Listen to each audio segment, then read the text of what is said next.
The letter had no return address, no date, and no greeting, just her name written in a hand that made her stomach turn. Emily Kessler sat at her kitchen table in Minneapolis on a Thursday morning with a stack of ordinary mail spread in front. Of her, a bank statement, a realtor's flyer, a grocery coupon sheet. And then this. The envelope was yellowed, unsealed, as if it had been opened once and closed again by guilt. She slid her finger along the flap, unfolded the single sheet of lined paper, and read the words twice before she understood she was holding her breath. He's still there behind the furnace. She put the paper down and felt her own pulse in her fingertips. 29 years had passed since the farmhouse, since the police cars and the posters, since her brother's face had been stapled to telephone poles in town. 29 years since Jacob was last seen on a June afternoon in 1997. He was 8. She had been 11. He'd vanished from their family's land as if the air had swallowed him. No broken windows. No footprints in the soft dirt outside the back door. No sign of forced entry. The official line had been that he wandered off. Maybe toward the woods, maybe down by the lake, maybe picked up on the highway by a stranger who left no trace. The case file had been thin from the start. The police searched the fields, the barns, the neighbors' sheds. Dogs sniffed the ditches. But the only part of the house no one ever properly searched was the basement utility room. The furnace and old coal boiler were tucked into a corner, sealed with a warped door after a winter flood rusted the latch shut. Investigators said nothing important was back there, but Emily remembered otherwise. She remembered standing on the basement stairs when she was a child, hearing something that didn't sound like pipes or wind. A kind of whispering, a soft scratch like fingernails on stone. And once she had never told anyone this like breathing. She told herself for years it had been childish imagination. And then the letter arrived. She picked it up again, read the words, and traced the initial. Who was M, her mother? She hadn't spoken to her mother in nearly 6 years, not since the funeral, not since the argument that broke what little family they had left. The voice on the phone back then had been brittle, old before its time. But now Emily pulled out her cell and scrolled down to the contact she had never deleted. Mom! She pressed it. The line rang twice, then clicked. A voice answered, thin but unmistakable. Emily. She froze, the sound unlocking something she didn't expect. Not sorrow, not anger, but fear. You got one too, didn't you? Emily whispered. Silence stretched, and then her mother said softly, Yes, this. Morning. Did you call anyone? No. Why not? Her mother's voice faltered. Because I think it's time. Emily stared at the letter, her hand trembling around it. I'm coming home, she said. She barely remembered the drive. North except in fragments, each mile stripping away the years she had built on top of the loss. She passed the leaning dock at the lake where Jacob used to fish with his red plastic rod. She passed the old dairy billboard with its faded cow mascot, smiling down at empty fields. Every landmark peeled her backward until she was no longer 39 with an apartment, a job, and a life she tried to convince herself was whole. She was 11 again in the backseat of her father's Buick, Jacob humming nonsense songs beside her.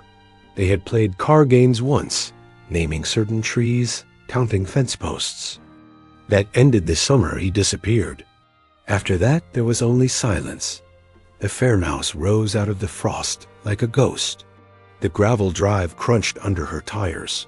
The mailbox hung by one screw, the windows dark and blank. She turned off the engine and listened to the silence. No birds, no wind, just the kind of stillness that feels staged. The front door opened before she could knock. Her mother stood framed in the doorway, smaller than Emily remembered, wrapped in a cardigan that seemed too thin for the weather. Her hair, once dark, was silver-streaked, her face lined with years of waiting. They looked at each other without speaking. Finally, her mother stepped back. "Come in. I kept the heat running just in case." Emily crossed the threshold and smelled cedar, old coffee, something faintly metallic. The house hadn't changed. The same braided rug in the entry. The grandfather clock still frozen at 6:12. On the wall, Jacob's school photo in its cheap plastic frame missing teeth. Plaid flannel shirt. The grin of a boy who had no idea. He was about to vanish into legend. He would have turned 34 this year, her mother murmured. Emily nodded, throat too tight to answer. In the kitchen, they sat with mugs of tea between them like props. The letter lay on the table. Emily pushed it toward her. Her mother didn't look surprised. "I burned mine," she said, "but I memorized it first. Do you think it's real? Do you?" Her mother asked. The radiator clicked once and went silent. The whole house seemed to be listening. "You know what the police said," her mother continued. "That the furnace room was inaccessible, that Jacob wandered off." Emily's hand curled into a fist. "But he didn't." "No," her mother said quietly. "He was afraid of the basement. You remember?" Emily did. Jacob had cried when the furnace room door was left open too wide. He said something lived back there. Everyone dismissed it as a child's fear. But she had heard it once too, that low whisper. The memory she had sealed away all these years returned in a rush. That night, long after her mother went to bed, Emily stood at the top of the basement stairs. The door groaned when she opened it. Cold air spilled up. She flipped the switch and the single bulb flickered, casting long shadows down the concrete. Steps, each creak of wood under her feet sounded louder than it should. The basement smelled of dust and paint cans, the boxes of Christmas ornaments, the relics of their family's past. And in the far corner, the furnace room door. Still chained, still warped, the wood swollen like the house had tried to swallow it. Emily stepped closer, flashlight trembling in her hand. She reached out and traced the edge of the chain. Then she froze. On the wooden surface just above the handle was something new. A smudge, a fingerprint, small, like a child's, and it was fresh. She pulled her hand back, heart thudding so hard it filled the silence. Behind the door, the furnace gave a slow, steady exhale, a sound like lungs drawing in. Emily held her breath, listening. And then, faintly, so faintly she thought, it might be her imagination, came the sound of a knock from the other side. Emily didn't scream. She stepped back hard enough to bump the shelf, and a box of water-stained board games rattled like teeth in a jar. The silence after that tiny, unmistakable knock was so complete it made her ears ring. She waited, counting. Her breath as if breathing the wrong way might open something she didn't understand. No second knock came. The furnace exhaled once, a slow gust that brushed past her calves. She climbed the stairs without taking her eyes off the door, closed. It slid the deadbolt and leaned her forehead against cool painted wood until the pulse behind her eyes slowed. She didn't tell her mother. She stood in the kitchen in the blue of the open fridge, poured a glass of water she didn't drink, and stared through the window into a yard that hadn't changed in 3 decades, except for the way it felt like. It was waiting. Sleep wouldn't come. She drifted from room to room, touching objects like talismans, the chipped sugar bowl, a cork bulletin board pricked with old appointment cards, Jacob's felt pennant from the county fair. At some point, she sat at the kitchen table and wrote on the back of an envelope 3 words she wasn't sure she believed. "I heard it that morning, brought a powder of snow, and the kind of light that makes everything look smaller." Her mother moved. Around the kitchen in soft steps, the kettle whistling like a polite ghost.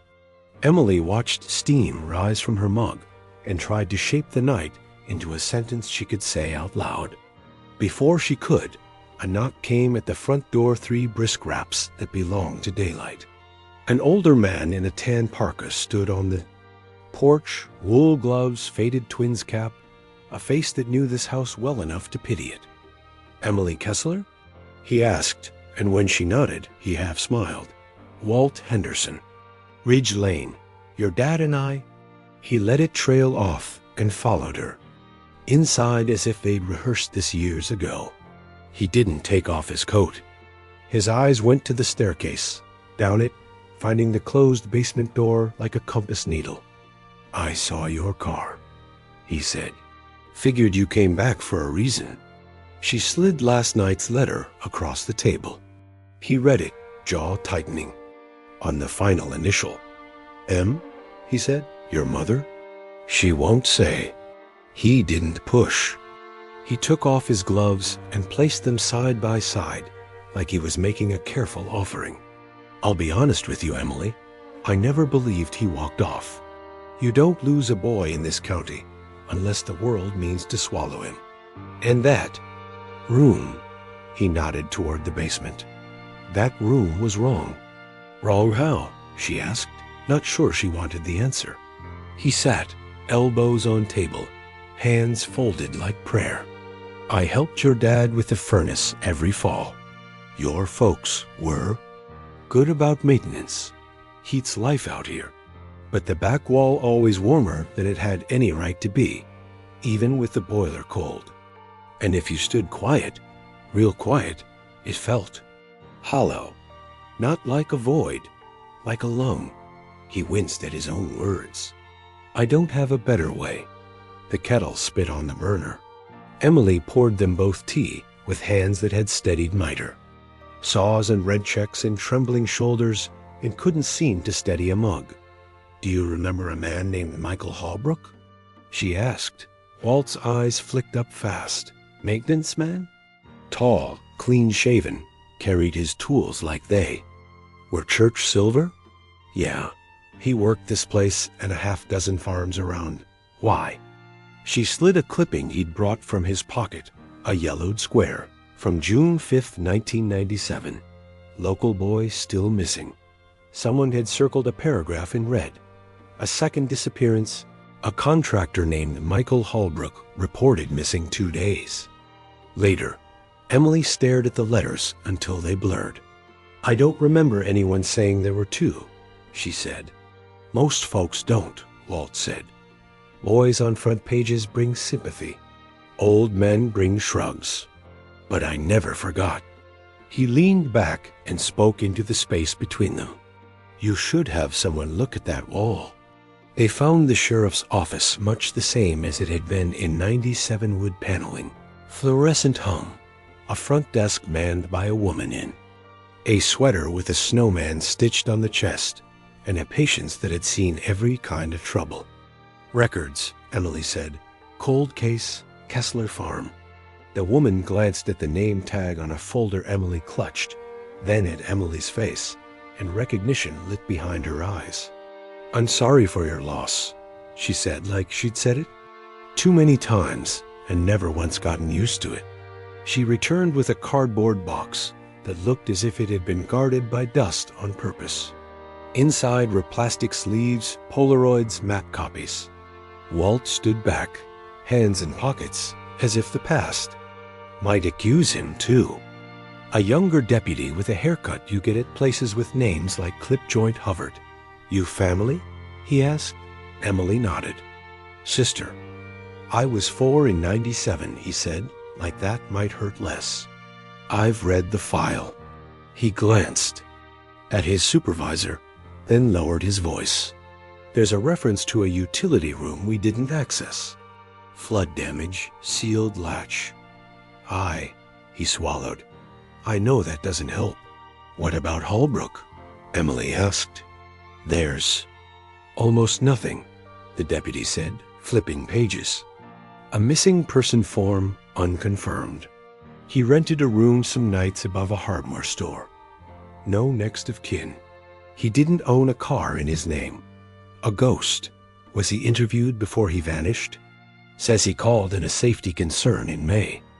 About your furnace room, the deputy said, tapping a line. Then no follow-up entered. His jaw flexed. I can ask my lieutenant where the old tapes are. Tapes? Walt said. Interviews were recorded on microcassette back then, the deputy said. Not always, but if there is one, it should be in evidence.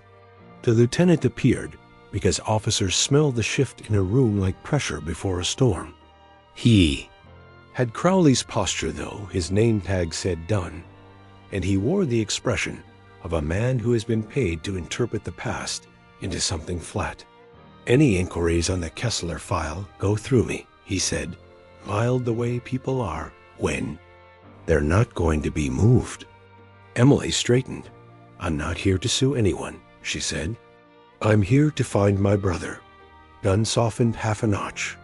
We'll look for the Holbrook tape, he said. No promises, but I'll have records dig. They left with a copy of the incident log, the initial search grid maps, and the same taste in their mouths that everyone who leaves a courthouse has something like paper and regret. Walt drove them to a diner that had not bothered to change the coffee since 1982. They sat in a booth with cracked vinyl. The waitress refilled their cups, so often it felt like a dare. On the TV above the pie case, a cardinal pecked at a backyard feeder while a weatherman promised more snow. Holbrook called about the wall in May, Walt said, tapping the log. Jacob disappeared in June. That's a month where a lot of people didn't listen. You think the sheriff messed this up on purpose? Emily asked. Walt shrugged. Slowly. Small towns don't do conspiracies. They do pride. Pride will hide a mistake in a napkin and call it tidy. A man in a seed company jacket at the counter turned on his stool. You Kesslers? He asked. I'm sorry. I always meant to say that. He didn't look sorry. He looked like a man who had learned to survive by not staring at wells. Emily nodded anyway. The library smelled like floor wax and time. A woman with soft eyes and a jaw that could cut rope introduced herself as Helen Orville, local historian, volunteer, keeper of everything the town tried to forget. I spoke to you. On the phone, she said. She had pulled ledgers and maps from a shelf with an authority that made Emily trust her immediately. Your land was part of a larger parcel once owned by an Elias Granger, Helen said, laying out a plaque map from 1919. He ran an unofficial home for boys. The papers called it a school. It was a place people sent their trouble and hoped not to hear back. She flipped to a clipping with a headline in a font that shouted from another century. Fire on Ridge Lane. Structure lost. A root cellar collapsed in 1926, Helen said. The deed transfer 2 decades later mentions a sealed substructure. She looked at Emily over the paper. The farmhouse was built over that foundation. People did it all the time. New roofs over old grief. Emily ran her finger along a line that matched the back wall of their basement and wanted to be sick and also to dig. Is there any list of boys? She asked. Names? Records are sparse, Helen said. 1 ledger page survived. First names, last initials, a few dates. Granger wasn't a meticulous man where boys were concerned. She pulled out a photocopy and pointed to 2 entries that sat like splinters. Jacob H., May 1897. Martin H., July 1897. Emily sat back hard enough to make the chair jump. J.H., she said. Those are the initials carved inside our wall. You've seen the wall? Helen said carefully. Emily nodded, not trusting herself to say the word heard in this building where silence was a religion. Helen touched Emily's hand with a kind of steadiness a stranger is sometimes allowed to give when friends cannot. Whatever is under your house began before you, she said. Before any of us. Twilight made the road home look like paper cutouts held against a light bulb. When they reached the farmhouse, a county truck idled at the end of the drive. Lieutenant Dunn got out with a clipboard and a squint. He had the face of a man who wanted to be on the right side of something and wasn't sure what that would cost him. "We found a box of tapes in offsite storage," he said. "Labeling is creative. But one reads Kessler Holbrook, May 23. He looked at Emily as if braced for her to punch him or hug him, and she did neither. Inside, he placed a small cassette player on the kitchen table like a relic. Her mother hovered in the doorway, cardigan clutched like armor. Dunn pressed play. The machine hissed, clicked, then gave a voice so careful it knew it was being recorded. Michael Holbrook, maintenance contractor, reporting a hazard in the Kessler farmhouse utility room. Heat anomalies. Sound transmission through masonry. Inconsistent with ordinary operation. He paused, then said something you don't say on tape unless something has frightened you. Feels like the wall is breathing. Another voice, official, skeptical. "Sir, walls don't breathe." "I know," Holbrook said, "but this one does." There was a scrape like a chair. Then the tape warbled, hiss swelled, and a high metallic squeal stabbed the room. Dunn frowned, tapped the recorder. "That's where it dies every time," he said. "We tried 3 players. The remainder is degraded." Emily pressed her palms flat to the table to keep from shaking. She wanted to hear what came after, what a man said when he woke up to wonder. Dunn cleared his throat. "I'm authorizing entry to your furnace room," he said. "A structural engineer will meet you in the morning. If there's a sealed cavity, we'll document it. Tomorrow?" Emily said, because the word felt like a dismissal. "In the morning, Dunn." Repeated, like it was policy. Like policy could keep old things from crawling under doors. Night fell the way it does in places that remember darkness. Emily sat on the couch beside her mother and watched the furnace thermostat glow a small, unwavering 68. "He used to call it the sleeping dragon," her mother said finally, a small smile that hurt to look at. "Said it was friendly if you told it stories." "He told it stories?" "All the time," her mother said. "He'd sit at the top of the stairs and whisper. I told myself he was practicing for show and tell." She swallowed. "I should have told your father." "I should have," Emily shook her head. "You were surviving." "So were you," her mother said, and that was the first time in years the word we had included both of them. After her mother went to bed, Emily pulled on boots and a sweater and went back down the basement stairs. The chain felt colder than metal should. She pressed her ear to the wood. Nothing. She pressed her palm to the plank. Warmth gathered under her skin, as if the wall had been sunlit. She unthreaded the chain, turned the swollen knob, and the door gave a fraction, enough for a breath of air like the inside of a greenhouse to kiss her cheek. She squeezed through sideways into the utility room. The furnace loomed, hulking, quiet. Pipes crisscrossed like veins under the floorboards of her childhood. Behind the unit, the wall. Older bricks at the edges, a section patched more recently. Mortared sloppy, the color wrong. She crouched. The mortar was hair-lined with stress, as if something behind it had pushed and then decided to wait. She laid her hand against it and felt a slow, patient thrum.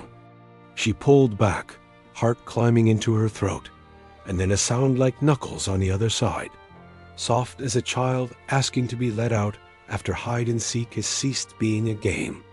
"Jacob?" she whispered, and the room didn't answer. And the furnace exhaled, and she understood for the first time in years that the house had not forgotten him, even when everyone else had gotten tired of remembering. She didn't sleep. She sat at the kitchen table with a pen and the back of an old grocery list and wrote Jacob's name over and over until the letters looked like some strangers. When the first gray light lifted the yard, she went to the attic. The ladder complained. Dust rushed at her in a wave as old as the insulation. The attic had frightened her as a child, not because it was dark, but because it felt like an audience. She stepped over trunks and old quilts, and a poster rolled into a tube and tied with string. In the far corner, under a sloped beam, a steamer trunk waited with a lock that gave like a bad tooth. Inside were winter coats that had lost battles, with moths, photo albums, and a small leather-bound notebook with no name on the cover. She opened it in her lap and felt her heart thud at the first page. March 12, 1996. Kessler property. Initial inspection. The handwriting was neat, careful, like a carpenter. Basement utility wall expansion not from moisture. Heat differential inconsistent with ambient. Hollow on tap on Tuesdays, solid on Fridays. Emily ran her fingers over the letters like they were Braille. May 5th, 1997. The breathing again. Not voice, not animal, a rhythm. May 30th, 1997. The boy asked if the wall was alive. I said no. I lied. June 1st, 1997. Returning after hours. They should know. If I don't return, let the wall sleep. Let it forget. She closed the book and pressed it to her chest as if proximity could change time. When she climbed down, the kitchen smelled like toast and fear. She placed the notebook on the table between the tea rings and watched her mother's face change as if lights were turning on behind windows. Michael, her mother said, sitting slowly. He left that? He wrote that, Emily said. He came back the night before.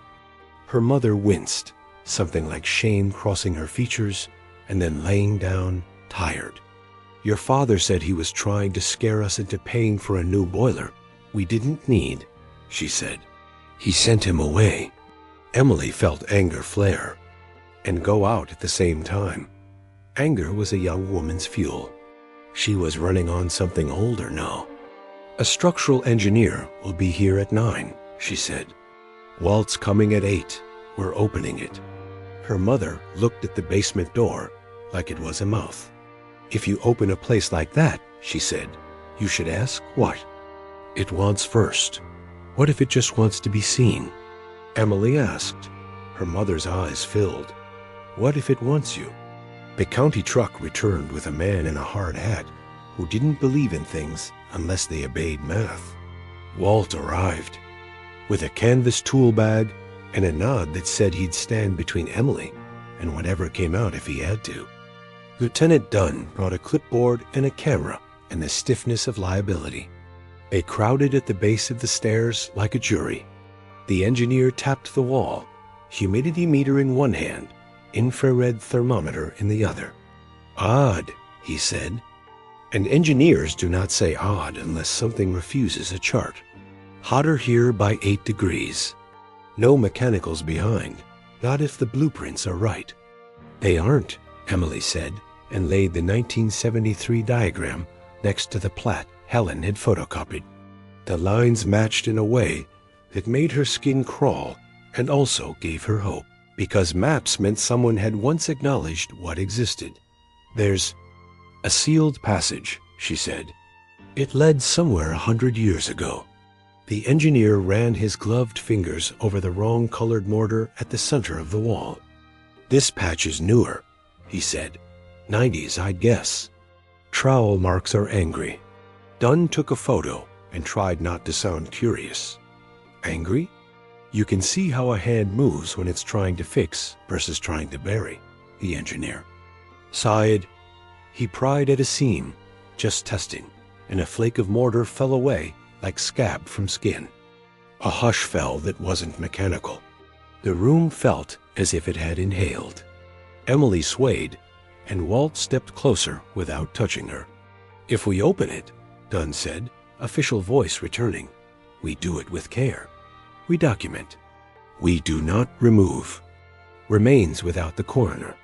Emily didn't correct him, didn't say this was not a grave, but a memory chamber, because saying that would require proof. The world didn't know how to file. The engineer set a cold chisel against the seam. "On your count, Miss Kessler," he said, and Emily realized with a jolt that everyone was waiting for her to say go. She looked at the wall, at the wrong-colored mortar, at the hairline crack. That had widened overnight, as if something behind it had shifted to better see. She thought of Jacob whispering stories down the stairs and calling the furnace a dragon and humming nonsense songs in the back seat with sticky hands and summer hair. She thought of the letter with its single sentence and its single initial, and she nodded once. The first strike rang like a bell. The first strike rang like a bell in a church that had forgotten its own hymns, and then the wall behaved like a jaw that didn't want to open. The engineer's chisel walked a careful scene while Walt steadied the light and Lieutenant Dunn documented. Every flake of mortar like it could testify. Brick by brick, the wrong-colored patch surrendered, each piece releasing a breath of air that felt wrong for a basement warm, stale, sweet in a way, old barn smell when summer has been trapped. Too long. "That's not furnace heat," the engineer muttered, slipping a pry bar under a reluctant edge. "That's residual." Emily crouched next to him and fought the urge to press her palm into the exposed cavity. The house felt awake, not malevolent, not benign, but attentive in a way she hadn't felt since she was a child on the stairs, thinking the dark could listen. The last brick let go with a small wet sound and dropped onto the plastic sheeting with a hollow clack. What they uncovered could have been nothing more than a service gap until the beam of Walt's work light reached past the ragged aperture and found distance. "Tunnel," he said, voice tight.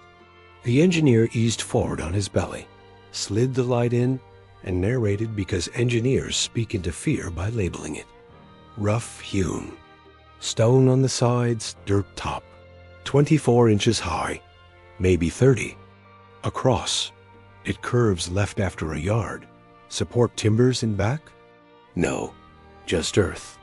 No immediate collapse risk, I can see if we keep weight off this section. Dunn raised the camera and took 3 shots. "We are not entering," he said, as if he could invent rules that old places obey. "We are documenting and calling the coroner. If there are remains, this is a crime scene." Emily swallowed. "A crime from 1897 or 1997? Courts don't care about sentimental dating," Dunn said, but the edge in his voice softened. Because the tunnel absorbed bravado and returned only echo, the engineer angled the light down and froze. "Objects," he said. He reached just far enough to hook a small box with 2 fingers and bring it into the room. It was wooden and damp. At the corners, the lid warped. Inside, wrapped in waxed paper gone translucent with age, were 5 small teeth, milk-white and imperfect. Emily's stomach lurched, and she understood immediately why her body reacted. Jacob had cried the week before he vanished because he wanted. The tooth fairy defined him because he'd tucked a tooth under his bed instead of his pillow, and she'd teased him he'd be skipped. Walt whispered a soft curse and stepped back. Dunn took the box like a man-handed evidence that contained a version of his own childhood and bagged it with trembling precision. The engineer reached again and hauled out something that clinked. A key-old, ornate, the kind of ironwork that belonged to trunks and dreams. Tied to it in a ruff of rot was the ghost of a ribbon. Emily didn't touch it. She stared past the opening into the throat of the tunnel and felt a pressure in her ears like taking off in a plane. "There's writing," the engineer said after. Another careful reach. He angled the light to skim the lower stone at the mouth. Letters carved shallow, the way people etch names on picnic tables or detention desks when they need to prove they were here. Don't open it unless you're ready to leave something behind. Beneath, cramped and almost shy, JHE97. A little further to the left, newer, tentative, JK.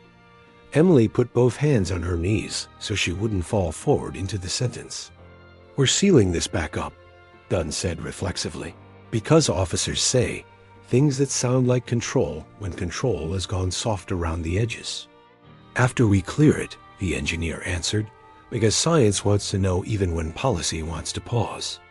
We need a borescope at least, and air readings. The heat gradient suggests. God, I don't know what it suggests. It suggests. A house that remembers, Walt said, and he didn't apologize for the poetry in front of men in state jackets. The power flickered, then the overhead bulb hiccuped and steadied, and every eye went to the tunnel as if the dark could say, did that. They backed out like divers who had found the edge of a cave and knew the difference between bravery and drowning. Upstairs, the kitchen felt like a good lie sun through thin curtains, the smell of toast, the sound of the radiator clanking back to life.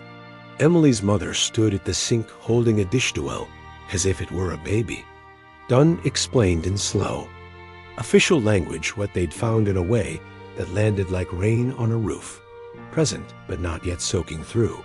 Her mother listened with her head tilted, then put the dish towel down. He told me it would feel like summer behind that wall, she said. Who? Michael, she answered, as if it were the only name that fit. She sat without being asked, both hands around a mug she didn't drink from. He came back 3 times in those last days. Your father sent him away the first 2. The 3rd time, he didn't knock. I found him at the basement door. He said if we opened it, we'd never get to choose the price. Dunn frowned. Price? Everything.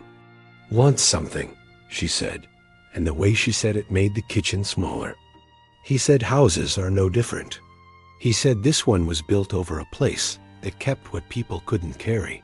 He called it a memory cellar. The engineer made a skeptical sound that died quickly. Walt didn't flinch. What did your father say to that? Emily asked, not to accuse, just to lay the shape of 1997 on the table so they could stop tripping over it. Her mother looked at the window as if an answer were taped to the glass. He said we were not people who trafficked. In superstition, she said. And then he sat on the basement stairs until his back hurt and told the dark to leave us alone. She took a breath. The night before Jacob disappeared, I woke and found the bed empty. Your father was standing at the top of the stair. He said he'd tucked Jacob back in. In the morning, the bed was cold. No one spoke. Somewhere in the house, a pipe ticked like a metronome. The day forgot to turn off. Dunn nodded like a man excusing himself from a church he didn't belong to. We'll set a perimeter, he said. No one goes down there until the coroner clears it. He paused, pinned by his own decency for once. I'm sorry, he added, and left like an apology might swing the door slower.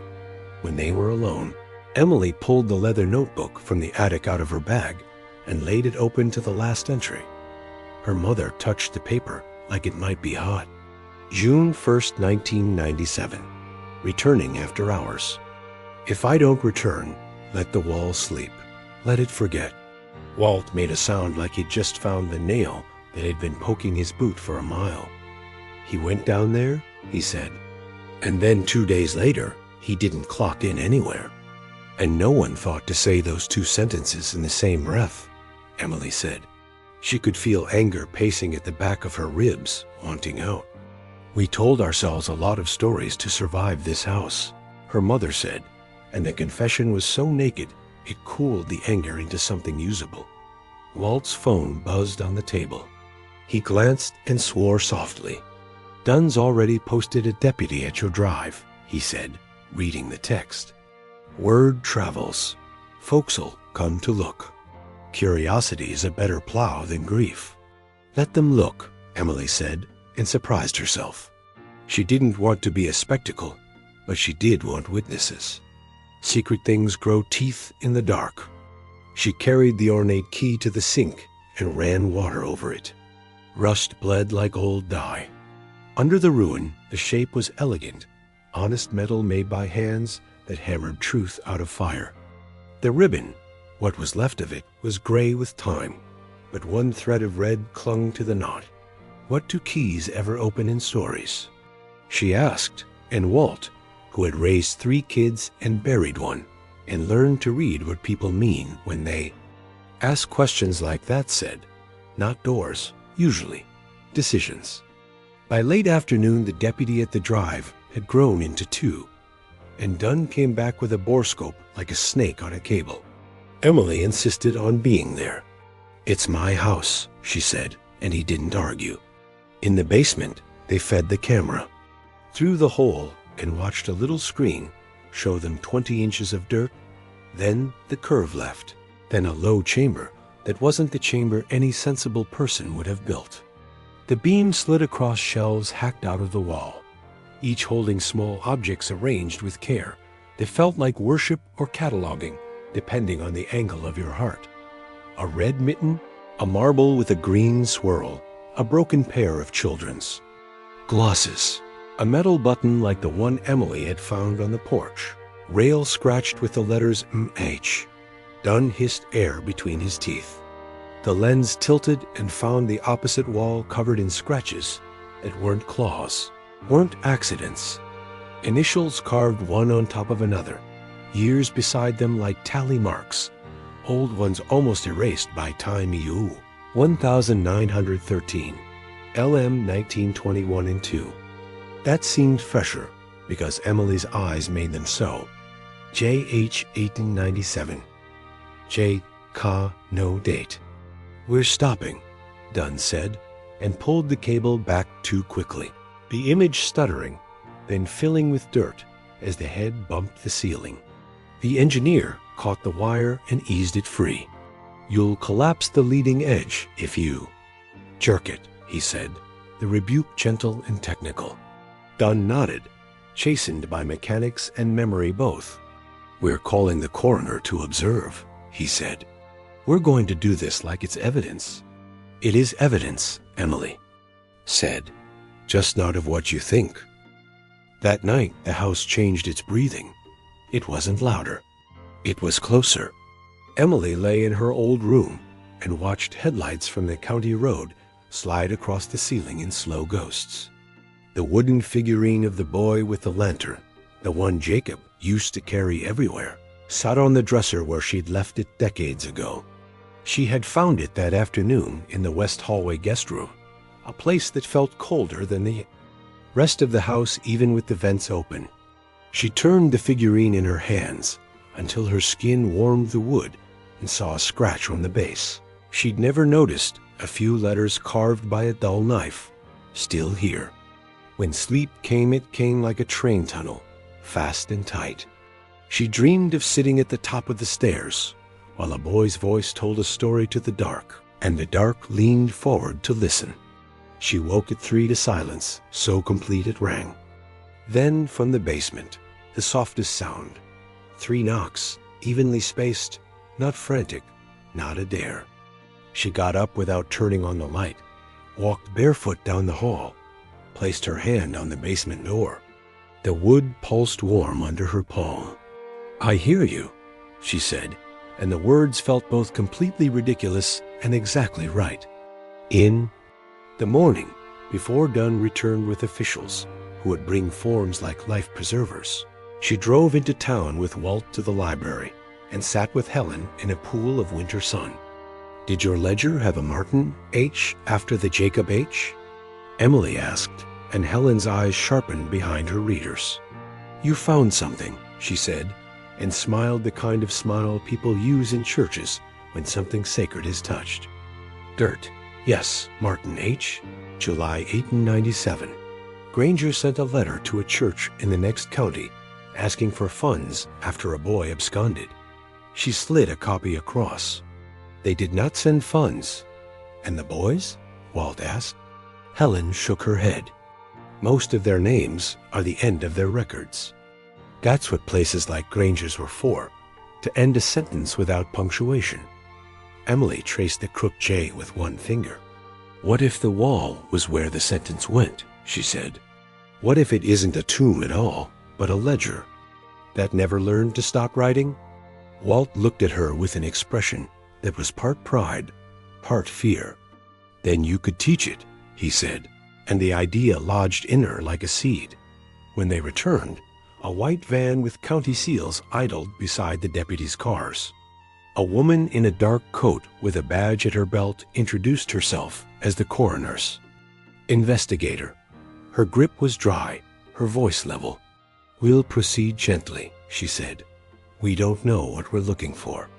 If this is historic, we call the state archaeologist. If it's recent," she didn't finish. They all knew the word. Dunn gathered them at the top of the stairs like a coach. "No one goes in," he said. "We scope, we sample air, we stabilize edges. We do not reach."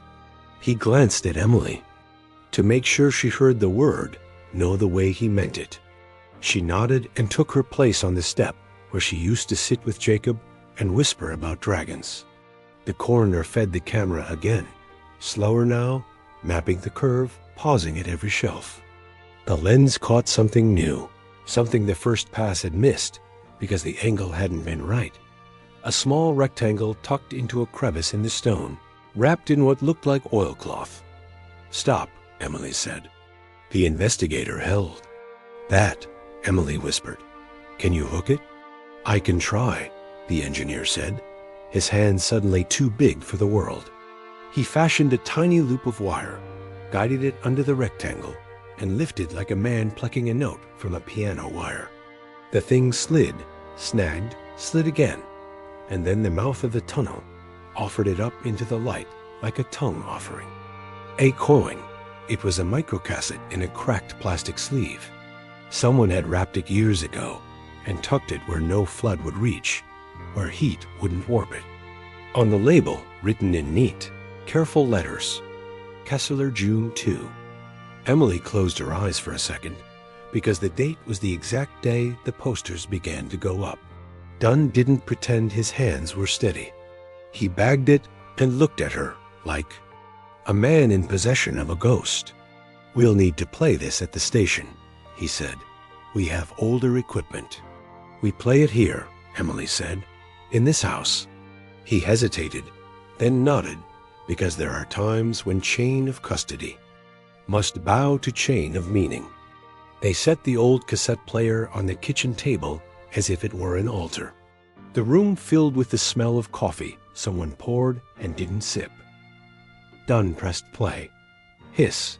A click. A man's voice Holbrook thin with distance. "Basement. Utility room.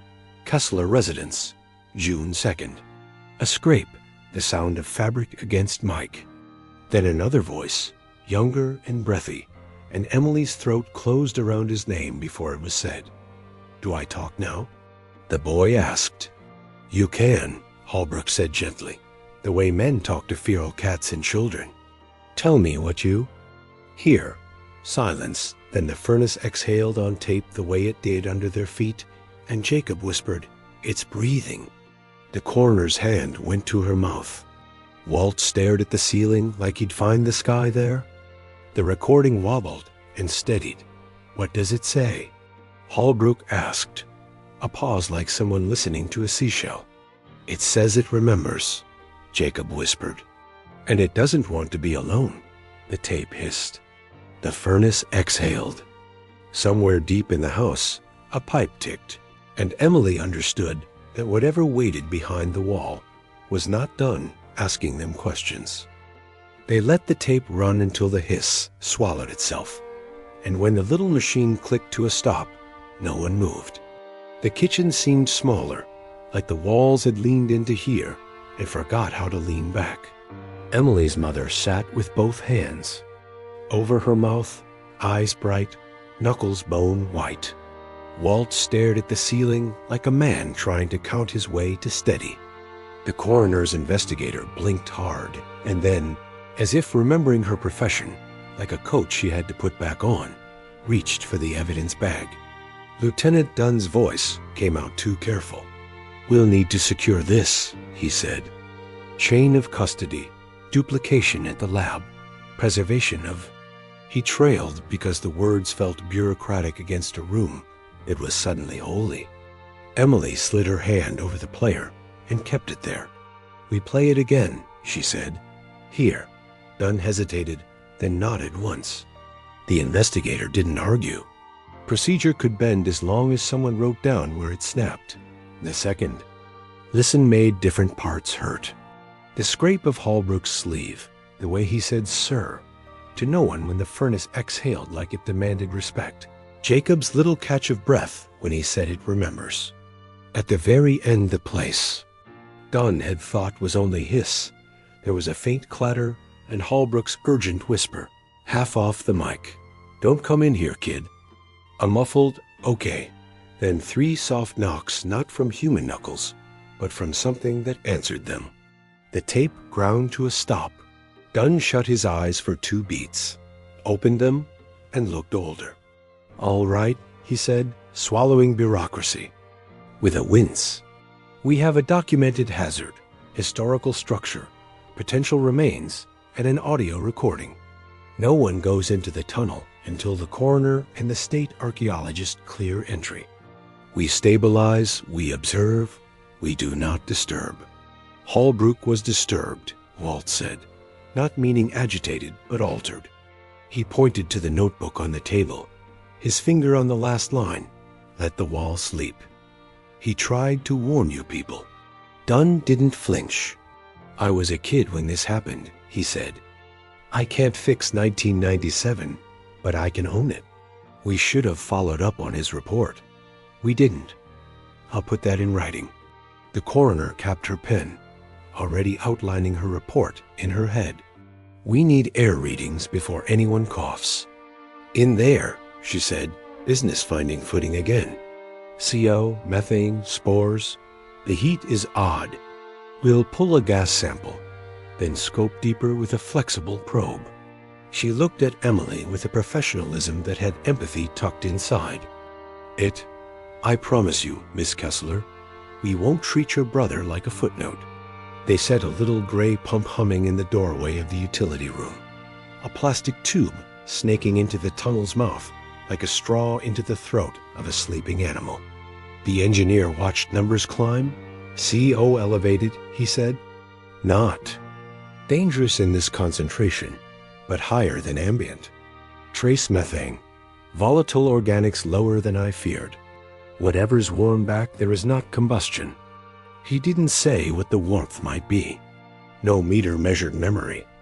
The coroner ran a swab along the tunnel lip and sealed it. We'll swab the shelves when we're permitted, she said. Gloves for everyone from this point. Dunn posted. A deputy at the basement door and 2 more outside. One at the end of the drive to keep the press from walking themselves right into legend.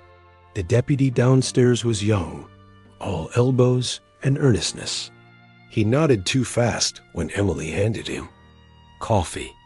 Ma'am, he said, then blushed because he was older than her by 10 years and still defaulted to a word that tried to be respectful. By noon, there were 3 local news vans at the ditch and a 4th from the city. Boom mics bobbed like fishing poles in a pond full of secrets. Walt stood on the porch and squinted at the cluster of parkas and logos and breath clouds. They smell a headline with their eyes, he muttered. They'll call it a haunted house because haunted sells. Emily felt a mean smile she didn't recognize tug at her mouth. Let them try to spell grief, she said. Dunn came out, shrugged into a county jacket that made him look like every official who ever promised, "We're doing everything," and stepped into the yard as if it were a courtroom. We're assessing a historic substructure beneath the Kessler property, he told the microphones. We have recovered archival media. We have no confirmed remains. We are working with the coroner and the state to proceed safely. Did the sheriff's office mishandle this in 1997? A reporter asked. Dunn didn't blink. We missed things, he said. We are not missing them now. Is it true there's a wall that breathes? Another called. Dunn actually smiled, a tired thing that had no joy in it. Walls don't breathe, he said, and then, because he had listened to a tape that proved metaphors could become mechanics, he added, but houses do settle. Inside, Emily's mother stood at Jacob's photo like it could take heat from her hands. When the radio stations called, I didn't pick up, she said without moving. I couldn't be the woman on. Air again, asking strangers to look at ditches. She turned to Emily. I should have told you what the old sheriff said to us. Her mouth tightened around the memory. He told your father to stop feeding hysteria. He asked if Jacob had ever run away before. He asked if we fought. He asked if maybe Jacob had a place he liked to hide. She laughed once, a brittle, angry sound. A place he liked to hide, as if children enjoy hiding from their names. Emily felt the old heat flare. Crowley, she said. He was the one. Her mother nodded. Your father wanted to punch a man in a badge. He didn't. We made coffee for deputies and we thanked them for standing in our yard while they told us our son had likely wandered off. She laced her fingers together until the knuckles cracked and then shook them loose. I told myself not to hate them because hate anchors you to what? You can't lift. In the afternoon, Dunn drove into town to pull the retired sheriff out of his recliner and into a corset of questions. The station interrogation room had been painted since the 90s, but still smelled vaguely of cigarettes buried under lemon cleaner, a scent that came free with every small town budget. Crowley sat with his thick hands on the table, eyes small, in a face the color of boiled ham. I consulted, he said. It was a tragic case. We did our best with our resources. Dunn slid the log sheet across.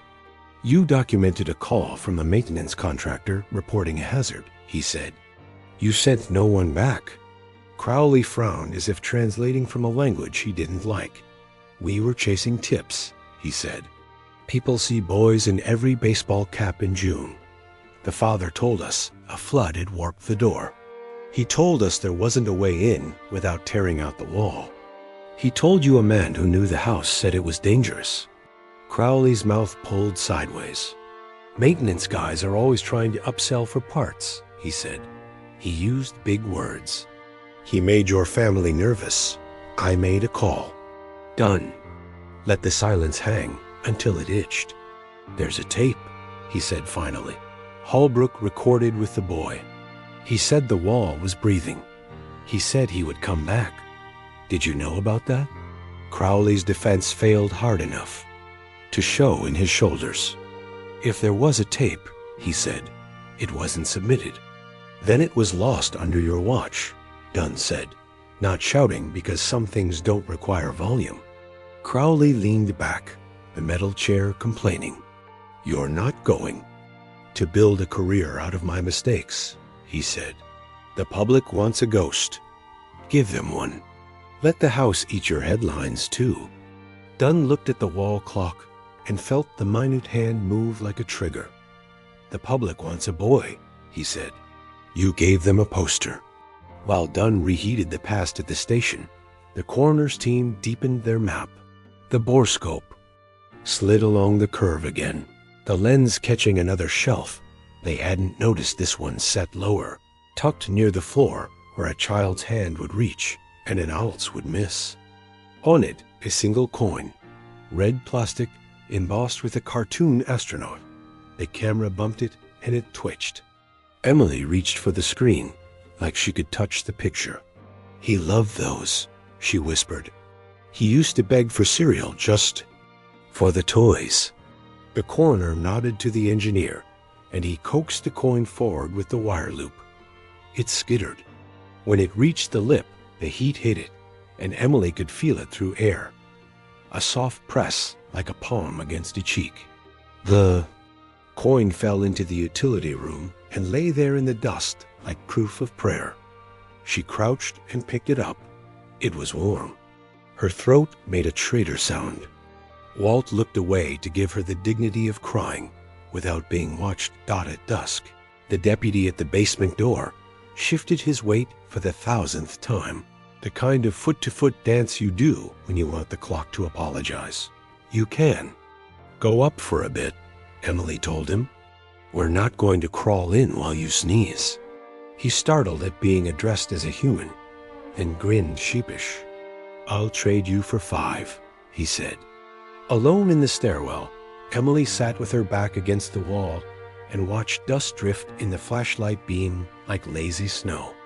The house hummed the way it had in her dream, not a mechanical hum, not even sound, really attention. She took the little figurine of the boy with the lantern out of her pocket, the base with "Still Here" carved by some tired hand, and set it on the step beside her.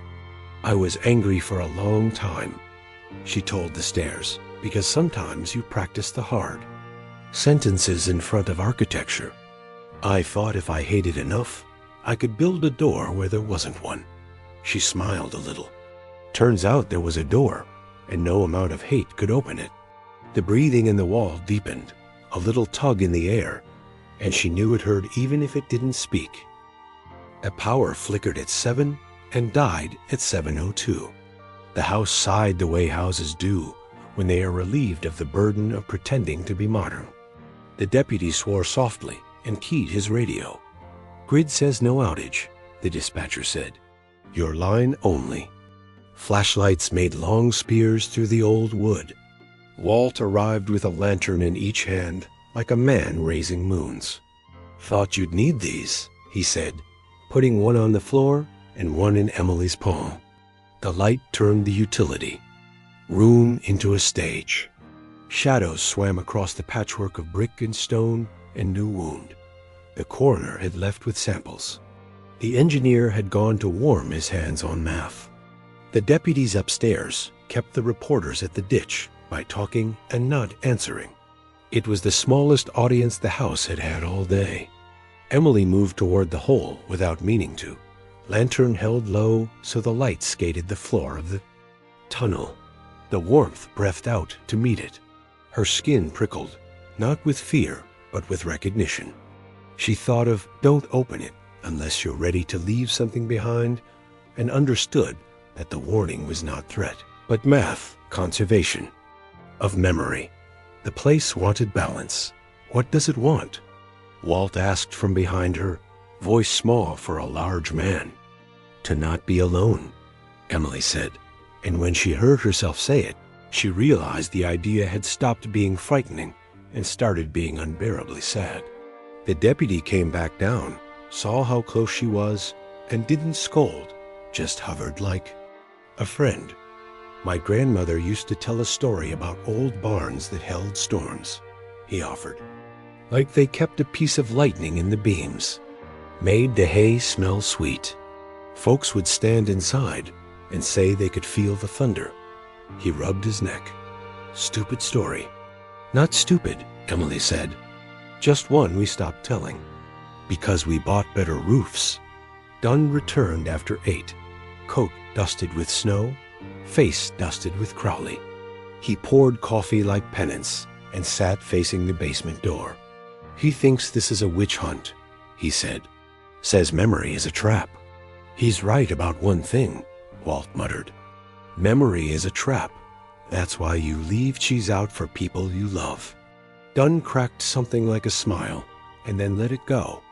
"State archaeologist is coming tomorrow," he said. "We'll have permits and tarps and disclaimers. We'll do this with 10 signatures." He looked at Emily. "Tonight, you sleep upstairs with your door locked." She lifted an eyebrow. "You locking in the dragon or me?" "Both," he said, and for the first time she didn't mind his authority. Sleep came in slices. She woke at midnight to the sound of knitting needles clicking somewhere far away, her mother turning grief into fabric. She woke at 2 to headlights sweeping the ceiling again, the deputy walking the perimeter. She woke at 3 because the house did, a single exhale that smelled like warm stone and summer hay. She got up and stood at the top of the basement stairs in her socks, lantern low. "I won't trade him," she said into the dark, and her voice did not shake. "I won't let you take a living name to balance a lost one. If you want something, take this." She put her palm against the wood, closed her eyes, and pressed a memory into it like a stamp into wax. Jacob's laugh when he tried to whistle and could only make air. The way he tied his shoelaces in a dragon loop. The stain on his favorite t-shirt from the day he dropped a popsicle on the driveway and cried because the ants got there first. For a second, nothing happened, and then the warmth under her hand pulsed once, like a thank you. She pulled back, surprised by tears she hadn't earned, and went to bed. In the morning, the house smelled different. Not like dust or metal, not like coffee or loss, like rain on dirt. The deputies reported nothing on the perimeter but a fox. The reporters in the ditch had grown a second layer of jackets. The state archaeologist arrived in a Subaru with mud on the wheel wells and a face that had lost more arguments with county boards than Dunn had years on the job. She introduced herself as Dr. Sims and shook Emily's hand with a grip that said, she respected property owners more than titles. I do old holes, she said. This is a good hole. You don't see this kind of preservation without intention. She ran a hand across the mortar patch and grunted. Somebody wanted this. Shut with no poetry. She drilled 2 tiny cores from the edge and sniffed them like bread. 90s, she said, and tilted her head. You can smell the plasticizers. The coroner returned with preliminary results: no alarming gases, spores within tolerable. Limits no sign of active combustion. We can enter 1 body length, she said, no deeper until we shore. Dunn signed his name like it could deflect rock.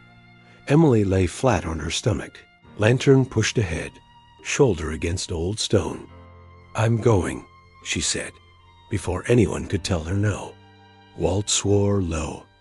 Dr. Sims tugged the back of Emily's coat. Stop at the shelf, she said. Breathe slow. If the air feels thin, back out. The tunnel took the lantern light and laid it along the floor like a ribbon. Heat rose in the small space, not oppressive, just enveloping. The shelf with the red mitten sat 2 feet in. She slid the lantern's beam to the opposite wall and saw new scratches she hadn't seen in the borescope's IEK. Shallow, almost ashamed, the lines of a child who didn't want to ruin a secret. Her breath hitched and fogged the beam. The impulse to keep going was almost unbearable. A tug behind the ribs, like getting up during a movie to check the door you locked. She stopped. She whispered, not today, and the hum in the hum. Wall softened, like it had expected her to say no and loved her more for it. She backed out, cheeks gritty with dust, hairline damp. Walt hauled her up by the elbows like a father. Dunn let out a breath he didn't know he was holding. Dr. Sims smiled, small and true. Good hole, she said again, and scribbled something on a form that made it official. The coroner pointed at Emily's cheek with a gloved finger. You've got mortar on you, she said. Emily wiped, and her palm came away gray and a little sticky. The smell hit her then, that rain on dirt note stronger, fuller. She looked at the wall. It's not just keeping what went in, she said. It's letting out what we put in. She held up the red coin. It gave me this back, Walt nodded slowly. You feed a barn stories, he said. It gives you back hay that smells like July. Dr. Sims looked between them, like a woman who had walked into a folk song and found it tuneful. I've worked mounds where people talk to dirt, she said. I'm not here to judge. I'm here to not let the dirt fall on your head. That afternoon, as the state put up little plastic fences and strung lights and turned the old house into a scene that could be filmed and filed, Emily stepped onto the porch to breathe air that hadn't been inside anyone. A kid on a bike skidded to a stop at the end of the driveway and stared up the lane like he was looking at a dragon sleeping. In a barn. Is there really a boy in your wall? He asked, not cruel, just greedy the way children are for stories that will scare them gently. Emily thought of the tape and the way Jacob had whispered, it doesn't want to be alone. She thought of all the men who had told her mother what to call grief so it didn't embarrass the state. She leaned on the railing and let the porch take, the weight like it had been built for it. "There's a place in my house that remembers," she said. "Sometimes it remembers people better than people do." The kid nodded like that made as much sense as anything. He paddled away, and the house behind her breathed in and out, as if getting ready to tell them something they had forgotten to ask. The day after the state strung plastic fences across her childhood like punctuation, the county called a meeting that felt like a war council held in a church basement. Coffee in cardboard boxes, an easel with maps, the DA in a blazer that had seen every ribbon cutting in 3 counties, Dunn with his jaw clenched into professionalism, the coroner with a clipboard, Dr. Sims in field boots that left respectful mud on the linoleum, and Emily sitting at the end of the folding table because it was her name on the deed and her brother on the tape. The DA started with thank yous, as if gratitude could be poured over a wound to keep the flies off, then slid into the business of liability and optics words that made someone's death sound like an event you could manage with bullet points. "We will not turn this into a spectacle," she said, a sentence that in small towns is the starting gun for spectacle. Dunn laid out the plan, incremental entry, shoring the first 5 feet, cataloging every object with photographs before. Anything moved, a media line at the ditch, a schedule that kept nights quiet. The coroner added her human sentences to the list. Every item on those shelves belonged to someone, and some of those someones may still have families. Dr. Sims sketched a rectangle on a pad and tapped the right edge. "Your patch here is 90s, yes, but the tunnel itself is earlier. The marks in the stone vary, some with iron, some with bone." The DA blinked. "Bone? Don't romanticize it," Sims said softly. "When you don't have tools, you use what you have." Emily stared at the drawing until the box became a mouth again. "What about Hallbrook?" she asked, and every head pivoted because the name still had heat. Dunn said, "We're drafting a press statement acknowledging the second missing person from that week and our failure to pursue his report." The DA gave him half a glare, half a nod. "We will own mistakes," she said, as if saying it placed a stone on the right side of a scale everyone could see. "And we will not speculate. Speculation is how grief practices for answers," Emily said, surprising herself with the way the room listened when she used a sentence that wasn't procedure. Silence sat down with them and stayed. Afterward, outside by the dumpster, where truth sometimes comes easier, Dunn lit a cigarette he didn't smoke and held it like a prop. "Crowley wants to talk on camera," he said. "He thinks he can shoulder the anger and make us look humble." "He can have the anger," Emily said. "He doesn't get my brother." Dunn flicked as she hadn't earned. "I'll keep the cameras off your porch, but I can't keep the town off its own stories." At the diner, the town was already practicing. Conversation snapped off when Emily walked in with Walt. The pie case reflected faces that pretended not to look. Ruthie, who'd given her extra sprinkles at 8 and ignored her at 11, because ignoring was kinder than pity, poured coffee like absolution. "You want the usual?" she asked, and they both pretended Emily had a usual here. A farmer at the counter leaned back. "Heard there's things hung on shelves down there," he said, "because some people know only one way to say I'm sorry." Walt didn't give him the satisfaction of an answer. He unfolded the local weekly, found a letter to the editor with a headline that could have been carved with a butter knife. "Our sheriffs are not mind readers," and exhaled through his nose. "They're going to make this a referendum on whether the past deserves punishment," he said. "And then they'll ask the walls to vote." Emily stared into the coffee and saw a kid's reflection who used to add milk until the cup turned tan. "I don't want punishment," she said. "I want someone to have to hear him. That's it." Walt nodded. "The hearing is the punishment." Back at the house, Dr. Sims and her crew worked with the slow choreography of people who know. A wrong move can make old things collapse. 2x6s slid into place like ribs. A canvas lay on the floor to catch whatever fell. The coroner's investigator narrated into her body cam as a way to pray. Entering first chamber. Shelf at 23 inches holds a red mitten, index card fragment, button with engraving MH. Emily crouched near the threshold and watched as gloved hands lifted nothing.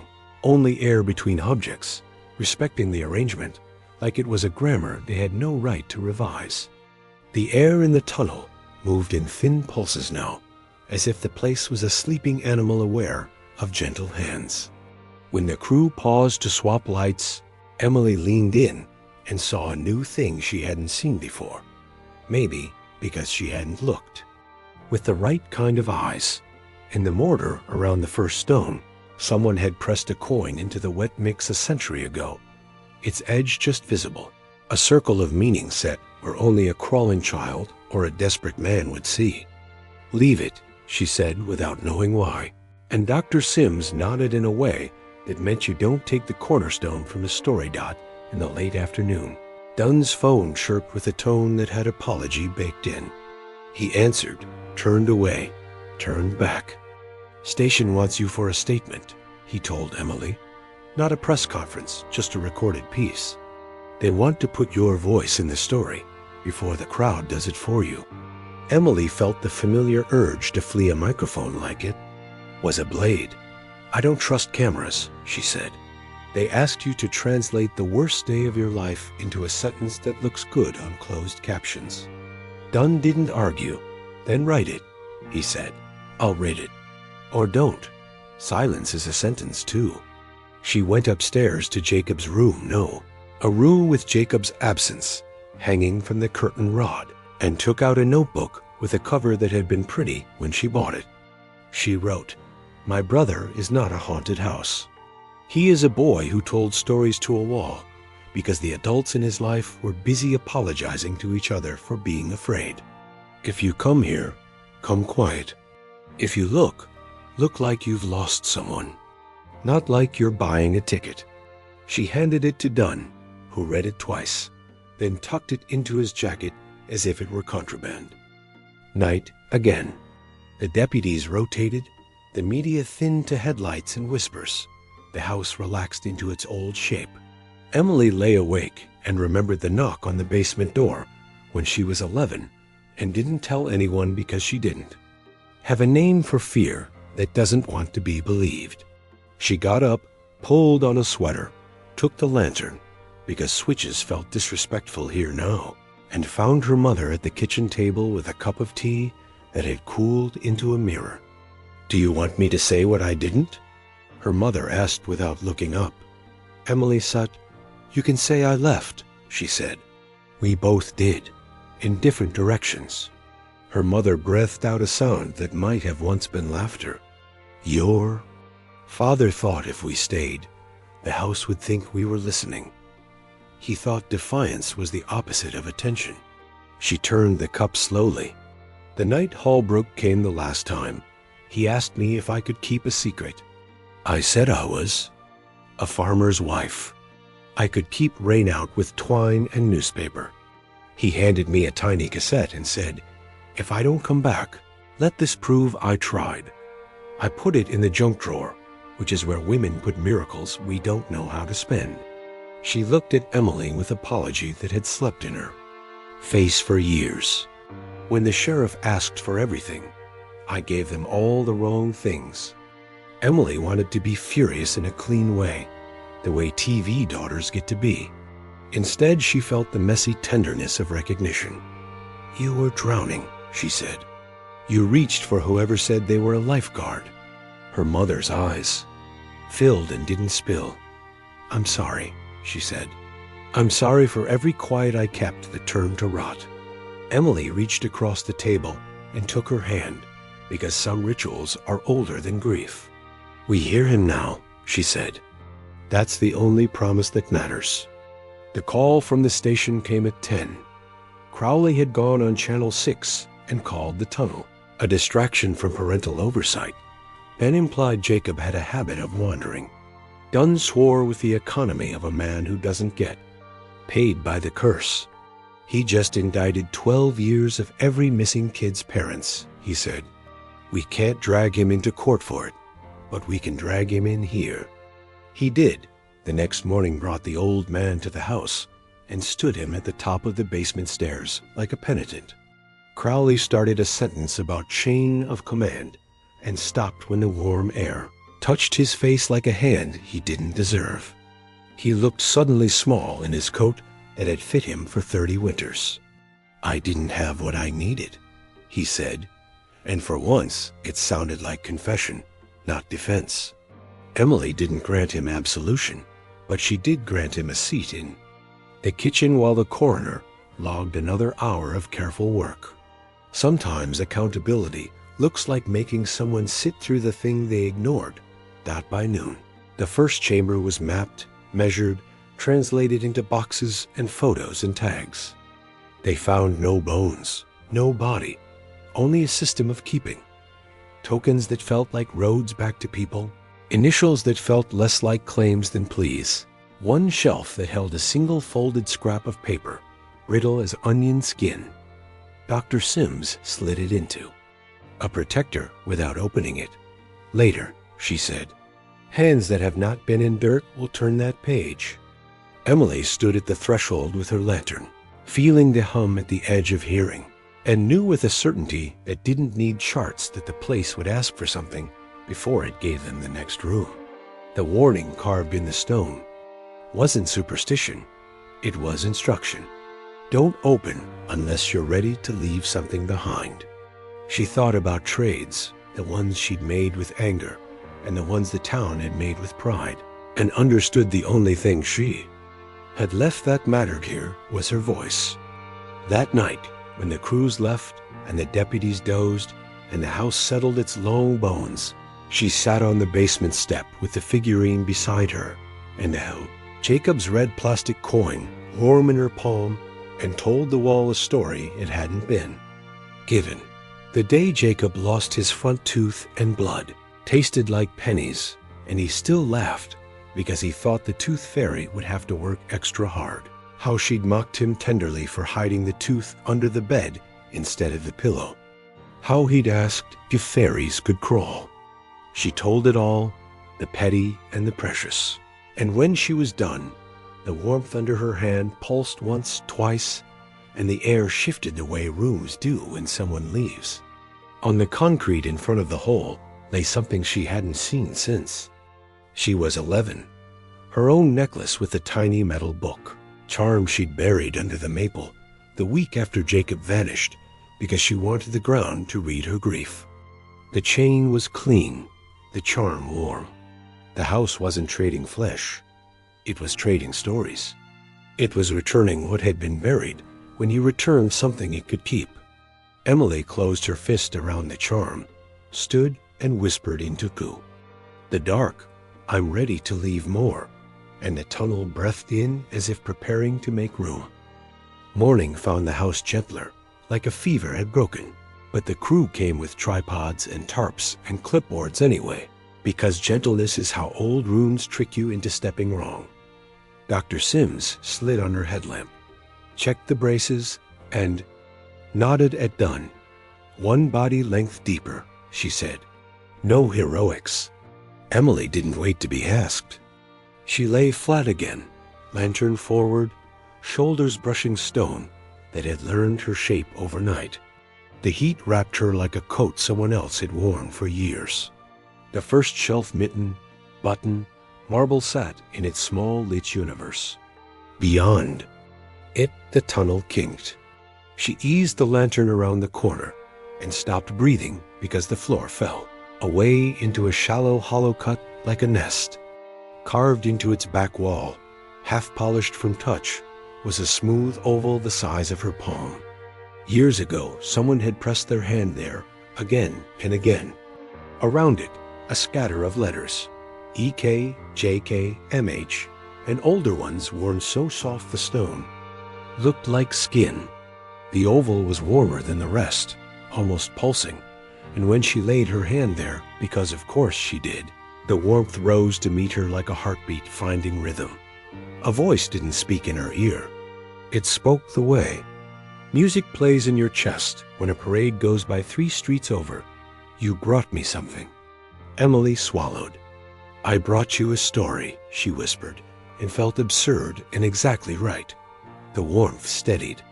Then, to her left, tucked into a crevice not visible from the mouth, a folded scrap of paper slept in dust. She hooked it with a fingertip and slid it toward the light, then backed out slowly, blinking against the brighter room. Dr. Sims took the scrap in forceps and sighed. Onion skin again. Old ledger paper, she said. She teased it open millimeter by millimeter, until ink showed tight, careful letters. Walt leaned in and read in the steady voice of a man who had read names off stones. If you open, do not demand. Leave and be left. It keeps what you cannot. It returns what you bury on purpose. M.H. Emily sat back on her heels, the words landing in her like a key finding a lock. Her mother, who had come to the basement step on quiet feet, pressed a hand to her chest. He tried to write rules, she said, a grief that had calcified into respect coloring her voice. Upstairs, county politics shoved its chair into the kitchen. The DA wanted a timeline, not a theology. We will either have remains or we will. Not, she said, commas for bullets. If we do, we have a homicide. If we don't, we have what the state archaeologist calls a cultural deposit. Either way, we are not in the business of mystification. Dunn kept his temper in his pocket, like a pocket knife. We have an audio, we have an admission on tape, that an officer ignored a hazard, and we have the possibility that a contractor died in the course of reporting it, he said. Mystification would be pretending this is simple. The Day looked at Emily, and what she didn't say was louder than what she did. We need to prepare you, she said. If this turns into court, you'll be asked why you waited 29 years to open a door. Emily almost laughed. Because the door waited 29 years to open, she said. And if that sounded like mystification, so be it. By lunch, a rumor had made it to the diner that the house had eaten a sheriff, and Ruthie called to ask if Emily wanted a pot roast left on the porch, because even haunted things should eat. Walt hung up and grinned despite the day. This town will feed you while it speculates, he said. Both are love. One is louder. Dunn took a call from records and went still.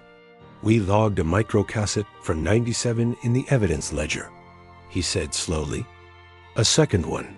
It was checked out to Sheriff Crowley. It was never checked back in. The room cooled by a degree that had nothing to do with January. What's the label? Emily asked, though she already knew what her body knew. Dunn read, Kessler, June 3. Walt didn't swear. He said, of course, like a man who has lived long enough to know entropy by its first name. Dunn grabbed his coat. I'll get a warrant if I have to, he said, but I'm going to ask first. He left with his jaw set in a line. That meant the past had finally picked a fight with someone who came willing. Crowley's living. Room smelled like dust that had been made comfortable. He opened the door in a cardigan that tried to be gentle on a body that had been hard for too long. Dunn didn't posture. You have an evidence tape, he said. Bring it to me and I will put it on the record that you complied. Crowley stared at him and then at the space behind him where no cameras stood. For a second, the old reflex dig in and dare twitched across his face. Then something looser replaced it. He sighed, left the door open, and walked down a short hall. He returned with a cigar box and set it on the coffee table like a confession. Inside, nested in velvet like a cheap diamond, was a microcassette labeled in the same neat hand. Kessler, June 3. I kept it because I thought I'd need it, he said, and the honesty hurt because it was true and rotten at the same time. I thought one day people would say we didn't try. I thought I could show them we did. Dunn lifted the tape with gloves he'd put on in the car. "Or you kept it because it scared you," he said. "And scared men hoard." Crowley didn't deny it. "Did you listen?" Dunn asked. Crowley's eyes cut to the box, then to the door. "Once," he said. "Then I put it away." "Why?" "Because it didn't give me orders," Crowley said. And there it was, the whole 90s in 6 words. They played the second tape in the kitchen because the house had taken ownership of the story and everyone knew it. The hiss hit first, and then Holbrook's voice, thinner, more hurried. June 3, returning to the utility room. "The child is upstairs." A scuff, a cough, a breath. "If I'm shouting later, I want to apologize now." Emily's hand found the back of the chair. The furnace exhaled on tape, and then a sound none of them had heard on the first footsteps inside the wall. Small, not panicked, padding the way children pad when they move through dark rooms and don't want to wake anyone. "Jacob?" "Holbrook," said gentle, scared. A whisper. "I brought it a tooth." Holbrook, breathless now. "You don't have to bring it anything." Jacob, earnest in the way 8-year-olds are when they think honesty is a spell. It promises to keep it. Safe. The tape warbled. The mic bumped stone, and then 3 knocks, evenly spaced. Holbrook's voice dropped, as if he'd cupped his hand over the recorder. "If you let me in, I leave you something I don't need," he told the wall like a bargain. "You leave me something you don't need." A pause so long they all leaned forward. Then Holbrook again, softer. "Not him, me." The recorder scraped fabric. The furnace exhaled. The tape hit a squeal where plastic had warped, and then went to hiss and never came back. No one spoke for a long minute because language had to circle what it had just seen and come at it from the side. Dunn put the player down like it was hot. The coroner stared at the wall like she could X-ray faith. Walt rubbed his wedding ring and stared at his knuckles. Emily's mother sat very straight and said without looking at anyone, "He made the trade we refused." Emily didn't say murder. She said, "He left something behind he didn't need," and tasted the difference. Dr. Sims took a breath. That steadied the room. "Then the instructions aren't superstition," she said. "They're rules of exchange. Memory for memory. Token for token. Not life for life." She looked at Emily. "What have you left?" Emily opened her fist and showed them the small book charm. Warm, now the way metal is when it's been under a lamp. "Stories," she said. "I left it stories." She didn't add that the house had returned a coin and a necklace, that it had warmed her hand like skin. Those were her rules of exchange. That night the DA called to say the state wanted more concrete deliverables before the weekend news cycle. Emily said, "We have a man who gave himself to a wall, so a child wouldn't," and the DA said, "Juries don't convict walls." Dunn told Emily he could get a judge to sign off on excavating farther. Dr. Sims said she'd brace the chamber with Miller frames and not balk if the room asked for patience. Walt put a thermos of soup on the counter and told the house out loud that he wasn't leaving his girl alone. Emily sat on the basement step with the figurine at her side and the second, tape's weight in the air, and spoke into the mouth of the tunnel, the way you speak to children at night soft, not because they are fragile, but because the dark is. "I don't have teeth to give you," she said. "I have what teeth chew. Time."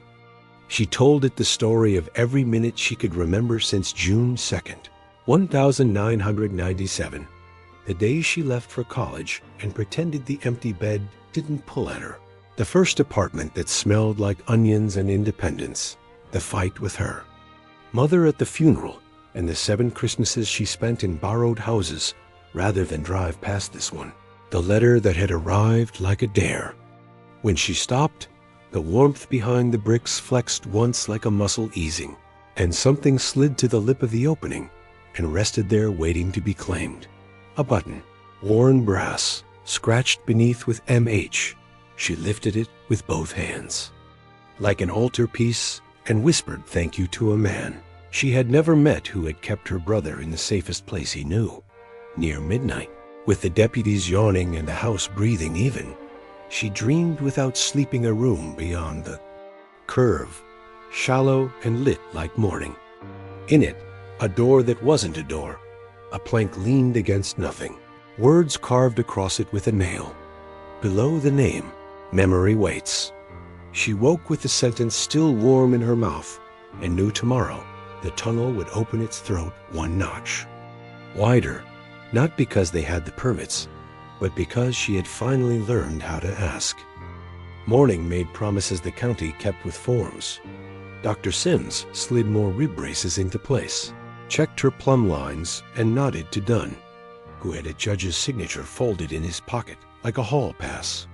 One more body length, she said, and if it pinches, we back out. Emily pulled on gloves, lay flat, and let the tunnel take her weight like it had been carved to fit her. The heat felt calmer today, less fever and more blanket.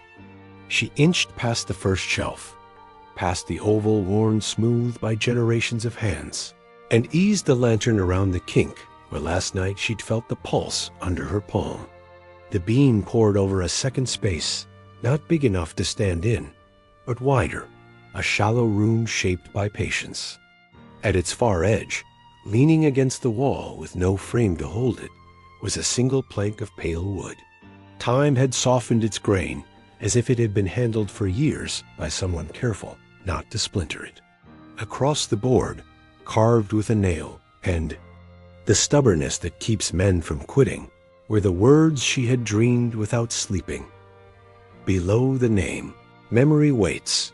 The letters were clumsy and sure, the way a message looks when the writer knows no one will grade it. Beneath the sentence, initials budded like Moss J, H, MH, LM, E, WAND at the bottom, shallow and new enough to show bright EK. Her breath hitched, fogging the light. She reached a hand toward the board and stopped an inch away, because some things you touch ruin them. She scanned left and right. On a low ledge, no taller than her shin, sat a circle of objects that hadn't been there in the first chamber.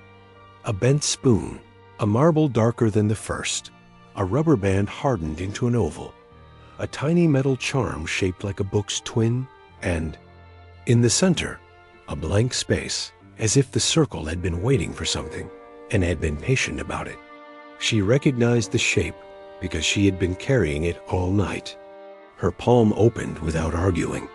She set the return charm in the center and felt the air change pressure eased, heat unwound, the narrow space lost its clutching. She backed out slow, throat tight, dirt in her teeth, and pointed, trembling, at the words for the others to see. Dr. Sims peered in and exhaled reverently. House as archive, she murmured. The door that isn't a door. The coroner flicked on her headlamp. Photograph and leave, she said. We don't remove inscriptions. We don't move boards that behave like altars. Dunn took notes he didn't know how to file, and Walt just leaned his heavy shoulder against stone like a man giving a barn his weight, while the crew logged dimensions. County business did what it always does when stories grow teeth it scheduled. A meeting. The DA convened a press update in the courtroom on Main, a space that smelled like pledge and verdicts, and set Dunn at one table and Crowley at another, because television needs symmetry. The local anchors lined their papers like props. Sheriff Crowley. The day I began?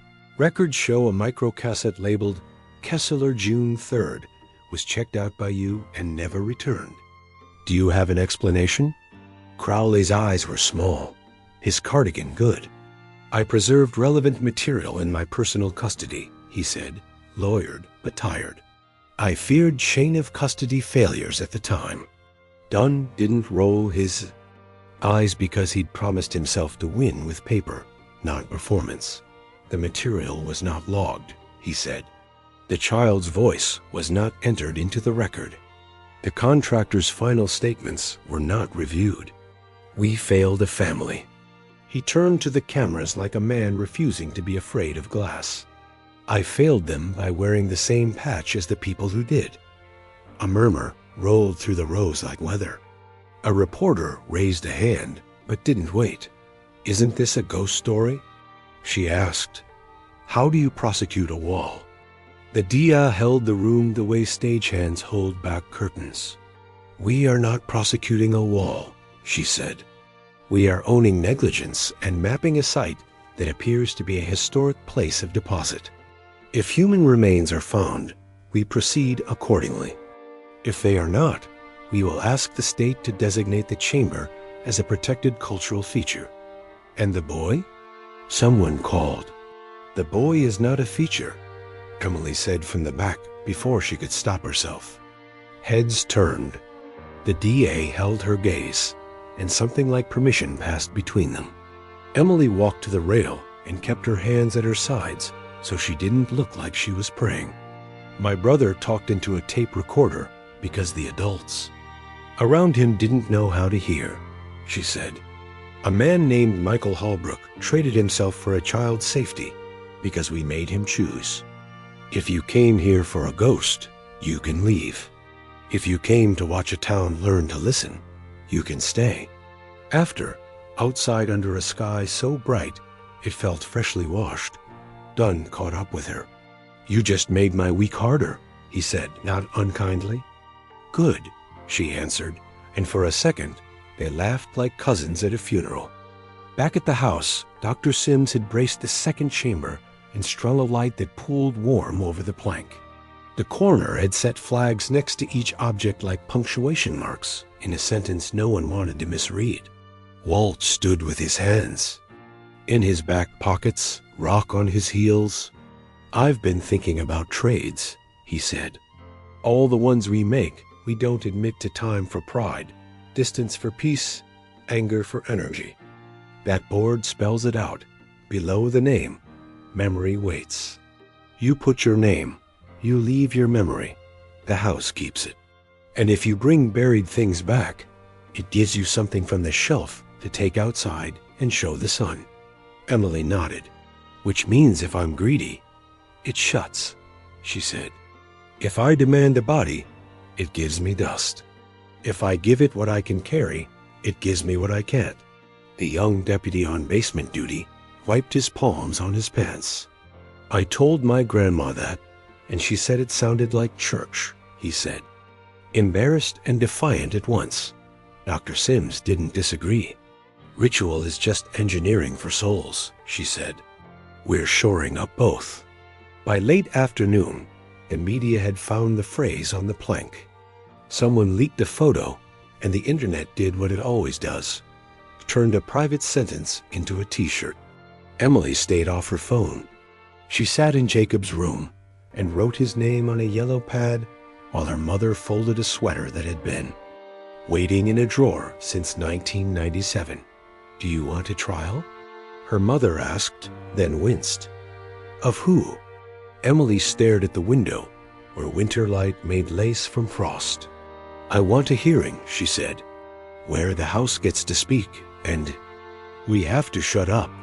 Her mother nodded as if a scale had tipped and finally settled.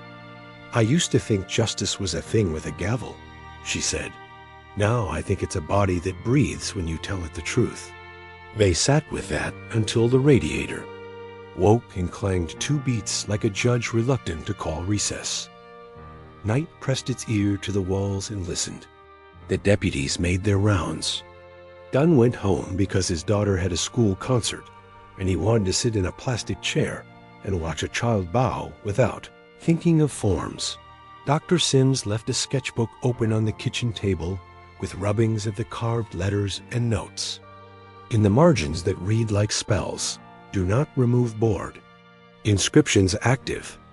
Emily took the lantern and the figurine and the red coin and went down to the second chamber by herself, because sometimes the only witness you trust is the one who will not tell on you. She knelt in the small room and set the lantern where it wouldn't glare, then pressed her palm to the oval again. The warmth came up to meet her. "You said below the name," she whispered. "Here is mine." She used the nail she'd found in a coffee can to carve EK, not above or beside, but beneath the line of letters, small, shy, the way children write their first initial on the school desk. The stone grated softly, accepted the mark. She pressed her palm flat again. The heat steadied. Then, from the corner where the shadows gathered, something shifted, a dry sound, gentle, like paper sliding on paper. An object edged forward to the plank and stopped there, as if waiting for permission to cross. Emily reached and lifted it into the lantern light. It was a photograph, curled at the corners, color leached to the soft palette of memory. A boy sat cross-legged on a rug in front of a twin bed with a crooked quilt, head tilted, grin lopsided. The poster behind him showed a spaceship she remembered and a son she didn't. He looked exactly 8, and also like every year he hadn't gotten.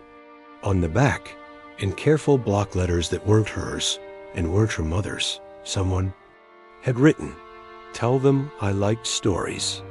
She pressed the photo to her heart, closed her eyes, and breathed in time with the wall, the way you breathe with someone sleeping beside you when you want them to stay asleep.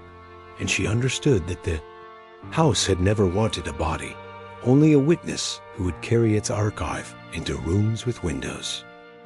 Snow came heavy that night, the kind that quiets a county until even the highway forgets its name. Emily woke to the hush of it, and for a moment thought the house had stopped breathing. Then she realized it hadn't stopped at all. It had sensed. With her, every inhale matched, every exhale released like a mirror. She went downstairs and found Walt asleep in a chair, boots still on, a thermos at his side. The lantern she'd left in the second chamber was out, but when she opened basement door, she saw a glow anyway, a low amber that had no source and no flicker. She stood on the step, listening. The warmth didn't press now. It invited, like a stove lit in a cold cabin. Her mother appeared in her cardigan, hair silver in the dim light. "I dreamed of Jacob," she said. He was humming. Emily held out the photo she'd received. The boy cross-legged, grin crooked. Her mother touched it once, then drew her hand back as if it burned. "That's the year he lost his first tooth," she whispered. "He said he wanted to keep it safe." By morning, the storm had sealed the roads. No press vans, no deputies. Number Dr. Sims. Just the 3 of them, and a farmhouse older than any of their grief. Walt shoveled the porch while Emily boiled coffee that smelled like survival.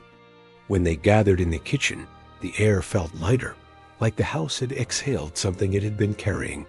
"It gave you a photo," Walt said. "That's not evidence. That's a gift." Emily nodded. "Then we don't catalog it. We honor it." Her mother looked out the window where snow bent the trees. "What happens when the snow melts?" she asked. Emily didn't answer, because she knew the question wasn't about weather. That evening they sat by the fire, the figurine and the coin, and the brass button arranged on the mantel like a private shrine. The furnace kicked once, steady and normal, just a machine again. But in the silence that followed, Emily thought she heard a faint knock from deep below, softer than before. Not a demand, not a warning, just a reminder. Memory waits. She closed her eyes and let the warmth spread through the room. And for the first time in decades, the house felt like it wasn't keeping them hostage to the past. It was holding them just enough to let them breathe. The storm broke by morning, leaving a crust of ice that caught the sun like shards of glass across the fields. Deputies returned first, boots crunching, breath clouding in the sharp air. Then Dr. Sims, her parka frosted, carrying new braces and notes from the state office. "They want more measurements," she said. But I told them the house gives us increments, not blueprints. Walt chuckled at that, though his eyes stayed serious. Emily showed them the photograph she'd received, and for the first time, the coroner didn't ask to bag it. She studied Jacob's crooked smile, nodded once and said, "Some artifacts belong to family, not to files." Dunn arrived last, hair uncombed, suit wrinkled, eyes fierce. He set a folder on the table. "Crowley resigned this morning," he said. "Said his health won't take the hearings. The state will open an inquiry into evidence handling." He paused. "That means we have space for truth that doesn't fit the usual boxes." They went down together, the basement colder now, but the second chamber still breathing warmth like a banked fire. The plank leaned as steady as before, its carved words stark in lantern glow. Below the name, "Memory Waits." Emily pressed her, palm to the oval, and the pulse answered, faint but alive. Dr. Sims measured the alcove, while Dunn recorded everything with a steadiness that made it ritual more than duty. Walt stood guard at the stair, hat in hand, as though watching over a chapel. Emily set the photo of Jacob beside the other tokens on the shelf.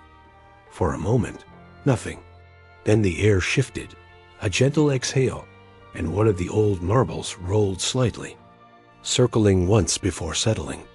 It was acknowledgement, not coincidence. The house wasn't hungry now. It was listening. That night, when the crews left and the farmhouse settled into its winter quiet, Emily sat at the kitchen table with her mother. Across from her, "I think it's done asking," Emily said softly. Her mother stared at her tea. "Or it's waiting for the next Kessler child," she whispered, and the words shivered the air. Emily reached across, took her hand, and squeezed. "Then we. Don't let it wait in silence. We tell the stories. We keep Jacob alive that way." The furnace clicked once, steady, normal, and for the first time in decades, Emily let herself believe the house wasn't a prison anymore. It was an archive, and archives only die when no one remembers to read them. Spring came slow, the way it does in the north, drip by drip, thaw by thaw, until the fields were more mud than snow, and the house smelled of wet earth instead of dust. The county crews pulled their braces, sealed the tunnel mouth with clean timber, and logged the chambers as non-access cultural site, which was their way of saying they didn't know what else to call it. Dunn filed his reports, Sims packed her sketches, and Walt leaned on his shovel out front and said, "Sometimes leaving a door shut is the most honest thing we can do." Emily agreed, but she kept the photograph in her coat pocket, the lopsided. Gring creased soft by her thumb. Her mother hung the brass button in the kitchen window where it caught the morning sun, and for the first time in 29 years, the house felt less like a cage and more like a keeper. Reporters lost interest. As the weeks stretched, new scandals, new storms. The Kessler farm faded from the headlines and back into the landscape. Just another weathered house with too many stories and too few windows. But locals still slowed their trucks when they passed, still whispered at the diner about the plank with its carved words, still wondered what had been left and what had been taken. Emily stayed longer than she meant to. She patched the roof, aired the rooms, sorted her father's old papers. Each night she sat by the mantel, the figurine and coin and photo arranged like a constellation only she could read, and listened to the silence. It was not empty. It was memory, steady and alive. On the last night before she drove back to the city, Emily walked down to the basement alone. The new timber wall stood where the tunnel had been, plain and solid, no warmth seeping through. She touched it once, gently, and whispered, "He's remembered." The wood gave no answer, but somewhere deep in the bones of the house, a faint sigh stirred, like a book closing at last. She went upstairs, locked the door, and left the key under the mat for whoever came next. Months later, when the farmhouse finally sold, the young couple kept the mantle as they found it. And when their son asked about the smiling boy in the faded photograph, his mother said simply, "He loved stories." The boy nodded, satisfied, and went back to his toys. The house stayed quiet, but not hollow. Some houses hold echoes. This one held a boy. And because someone finally listened, it could rest. And maybe that's the question these stories leave with us. What do we owe to memory?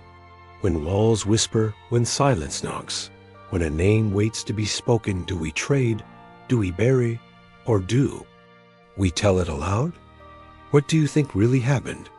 Share your thoughts below, because some stories should never stay buried.